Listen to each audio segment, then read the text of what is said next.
Iran Israel ಸಂಘರ್ಷದ ಹಿನ್ನೆಲೆ ಭಾರತದಲ್ಲಿಯೂ ರಾಜಕೀಯ ಚರ್ಚೆಗಳು ತೀವ್ರಗೊಂಡಿದೆ. ಈ ನಡುವೆ ಅಸಾವುದ್ದೀನ್ ಓವೈಸಿ ಪ್ರಧಾನಿ ನರೇಂದ್ರ ಮೋದಿ ಅವರಿಗೆ ಸ್ಪಷ್ಟ ಸಂದೇಶವನ್ನ ನೀಡಿದ್ದಾರೆ. ನೀವು ವಿಶ್ವಗುರು ಆಗಬೇಕೆಂದಿದ್ದರೆ ಯುದ್ಧವಲ್ಲ, ಶಾಂತಿಯ ಪರ ನಿಲ್ಲಬೇಕು ಎಂದು ಅವರು ಹೇಳಿದರು. ಮಧ್ಯಪ್ರಾಚ್ಯದಲ್ಲಿ ಉಂಟಾಗಿರುವ ಉದ್ವಿಗ್ನತೆ ಜಾಗತಿಕ ಮಟ್ಟದಲ್ಲಿ ಪರಿಣಾಮ ಬೀರ್ತಿರುವ ಹಿನ್ನೆಲೆಯಲ್ಲಿ ಭಾರತ ತನ್ನ ಪಾತ್ರವನ್ನ ಗಟ್ಟಿಯಾಗಿ ನಿರ್ವಹಿಸಬೇಕು ಎಂದು ಓವೈಸಿ ಅಭಿಪ್ರಾಯವನ್ನ ವ್ಯಕ್ತಪಡಿಸಿದ್ದಾರೆ. ಅಮೆರಿಕ ಮತ್ತು ಇಸ್ರೇಲ್ ಜಂಟಿಯಾಗಿ ಇರಾನ್ ಮೇಲೆ ನಡೆಸಿದ ಸೈನಿಕ ದಾಳಿಯ ನಂತರ ಪರಿಸ್ಥಿತಿ ಮತ್ತಷ್ಟು ಉದ್ವಿಗ್ನಗೊಂಡಿದೆ. ಇರಾನ್ ಪ್ರತಿದಾಳಿ ಎಚ್ಚರಿಕೆ ನೀಡಿರುವುದರಿಂದ ಗಲ್ಫ್ ಪ್ರದೇಶದಲ್ಲಿ ಭದ್ರತಾ ಆತಂಕ ಹೆಚ್ಚಾಗಿದೆ.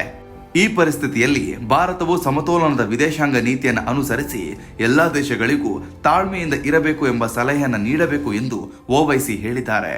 ಭಾರತವು ಇತಿಹಾಸಾತ್ಮಕವಾಗಿ ಅಜಾಗರೂಕತೆ ಇಲ್ಲದ ತಟಸ್ಥ ಮತ್ತು ಸಂವಾದಾರಿತ ನೀತಿಯನ್ನು ಅನುಸರಿಸಿಕೊಂಡು ಬಂದಿದೆ. ಇದೇ ಪರಂಪರೆಯನ್ನ ಮುಂದುವರಿಸಬೇಕು ಎಂದು ಅವರು ಒತ್ತಿ ಹೇಳಿದ್ದಾರೆ.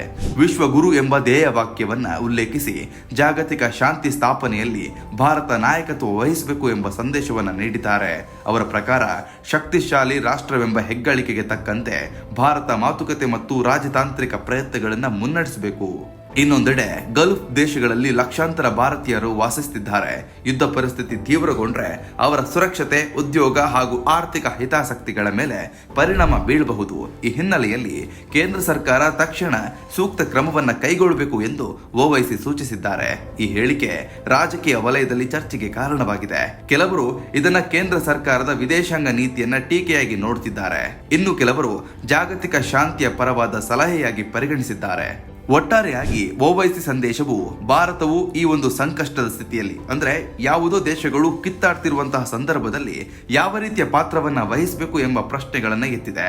ಮಧ್ಯಪ್ರಾಚ್ಯದಲ್ಲಿ ಉದ್ವಿಗ್ನತೆ ಮುಂದುವರಿಯುತ್ತಿರುವಾಗ ಜಾಗತಿಕ ಸಮತೋಲನ ಮತ್ತು ಶಾಂತಿ ಕಾಪಾಡುವಲ್ಲಿ ಭಾರತದ ಧ್ವನಿ ಎಷ್ಟು ಪರಿಣಾಮಕಾರಿ ಎಂಬುದು ಮುಂದಿನ ದಿನಗಳಲ್ಲಿ ಸ್ಪಷ್ಟವಾಗಿ ಕಾಣಿಸಲಿದೆ. ಯಾವುದೇ ಸುದ್ದಿಯ ಅಪ್ಡೇಟ್ ಅನ್ನ ಮಿಸ್ ಮಾಡ್ಕೊಳ್ಬಾರ್ದು ಅಂದ್ರೆ ಈಗ್ಲೇ ಒನ್ ಇಂಡಿಯಾವನ್ನ ಸಬ್ಸ್ಕ್ರೈಬ್ ಮಾಡಿ. ನಿಮಗೆ ಬೇಕಾದ ಭಾಷೆಯಲ್ಲಿ ಎಲ್ಲಾ ಸುದ್ದಿ ತಿಳಿಬೇಕು ಅಂದ್ರೆ ಒನ್ ಇಂಡಿಯಾ ಆಪ್ ಅನ್ನ ಡೌನ್ಲೋಡ್ ಮಾಡ್ಕೊಳ್ಳಿ.